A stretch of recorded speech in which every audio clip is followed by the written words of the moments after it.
Oke, semuanya sudah siap ya untuk belajar? Nah, sebelum kita masuk ke materi hari ini, Ibu ingin bertanya, siapa yang masih ingat pelajaran minggu lalu? Yang mau jawab silakan angkat tangannya. Iya, silakan Fitri.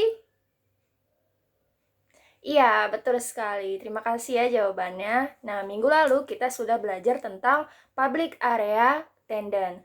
Nah, public area attendant kan salah satu dari section atau struktur organisasi yang ada di housekeeping department. Siapa yang masih ingat nih, apa aja sih seksi-seksi yang ada di housekeeping department selain public area? Iya, silakan Niko. Betul. Nah, terima kasih jawabannya Niko. Nah, selain dari public area, housekeeping department itu ada banyak sekali sectionnya, yaitu ada sebagai room attendant, terus ada laundry juga kalau misalnya dia hotel kecil. Selain itu ada juga houseman, terus telepon operatornya atau operator housekeepingnya. Nah, dari sekian section yang ada di housekeeping department, hari ini kita akan membahas tentang room attendant. Nah, room attendant adalah seseorang atau petugas housekeeping yang memiliki tugas dan tanggung jawab untuk membersihkan kamar, yaitu melakukan make up room, membersihkan toilet, dan juga merapikan tempat tidur atau making bed. Selain itu, mereka juga wajib untuk mengecek room status pada kamar-kamar hotel yang akan dibersihkan beserta dengan sign-sign atau room status yang sudah ditetapkan.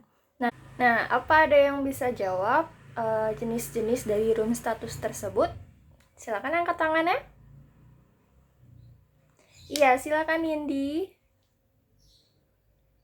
Betul sekali Nindi, jawaban yang bagus sekali. Nah, selain dari do not disturb sign yang sudah dikatakan Nindi tadi, salah satu room status yang harus diperhatikan yaitu vacant dirty, kemudian vacant clean, atau occupied dirty. Nah, semua itu harus diperhatikan oleh seorang room attendant sebelum mereka melakukan make up room yang disebut dengan checking atau first checking.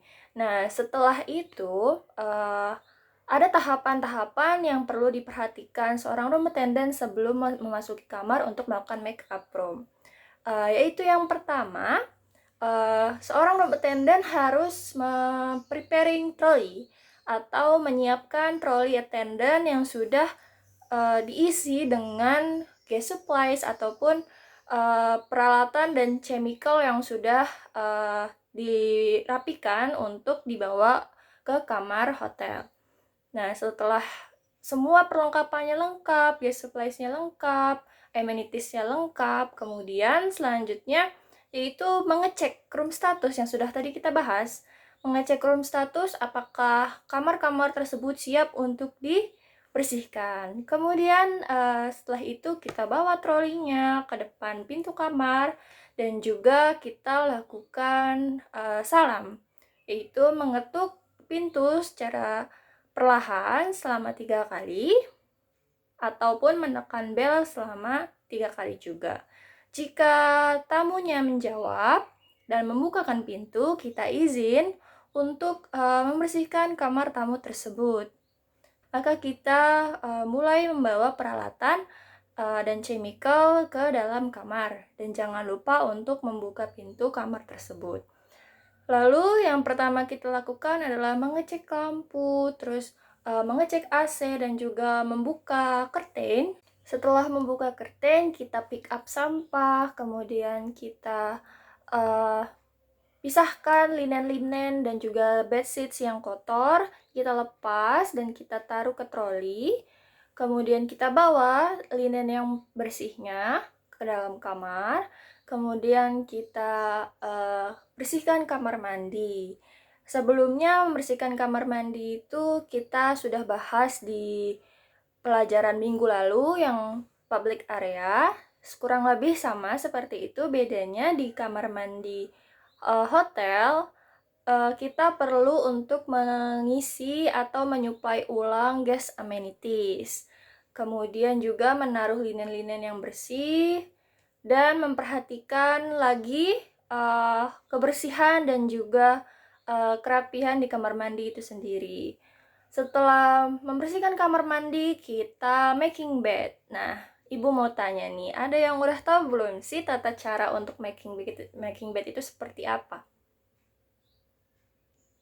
Belum ada yang tahu. Oke, kalau begitu Ibu akan jelaskan making bed itu cara kita membersihkan atau merapikan kamar tidur atau tempat tidur menggunakan linen yang terdiri dari bed sheets. Biasanya kalau di sekolah atau yang kita pelajari di sekolah itu terdiri dari 3 sheets. Sedangkan untuk di hotel hanya 1 sheet saja dan juga menggunakan duvet. Nah, caranya itu adalah menebarkan sheets secara seimbang antara kanan dan kiri, tengahnya diperhatikan, panjangnya diperhatikan, kemudian kita rapihkan lagi, kemudian kita masukkan sisi kanan dan kiri sheets tersebut ke dalam kasur dan juga melipat ujung-ujung kasur itu membentuk amplop, segitiga amplop. Nah, perhatikan akan kerapihan dan juga kekencangan bedsheet itu sendiri.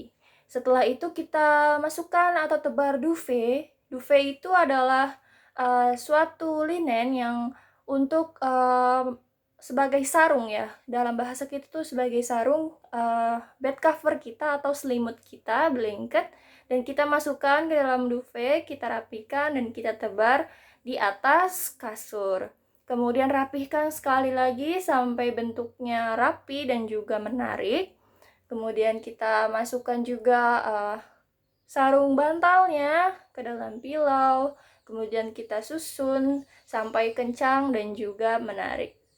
Nah, setelah itu kita melakukan pembersihan di kamar itu sendiri, yaitu dusting. Kemudian kita vacuuming. Kalau lantai tersebut terbuat dari keramik, kita mopping juga. Kemudian kita dusting seluruh furniture dan juga polishing yang terbuat dari metal ataupun baja. Nah, dari sekian penjelasan Ibu, apakah ada yang ingin bertanya? Kalau yang ingin bertanya, Ibu kasih nilai tambahan. Iya, silakan Fajar.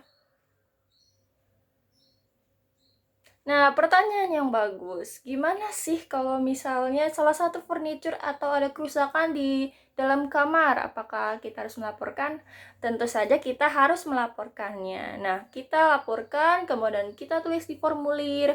Kita meminta bagian engineering atau maintenance untuk memperbaiki kamar tersebut. Sementara kamar tersebut tidak bisa dipakai, maka kamar itu tidak bisa dijual.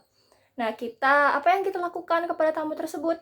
Nah, kita meminta untuk perpindahan kamar atau mengganti kamar dengan kamar yang baru yang tidak jauh dari kamar tersebut, sehingga tidak akan mengganggu tamu yang sedang menginap. Apakah ada yang bertanya lagi?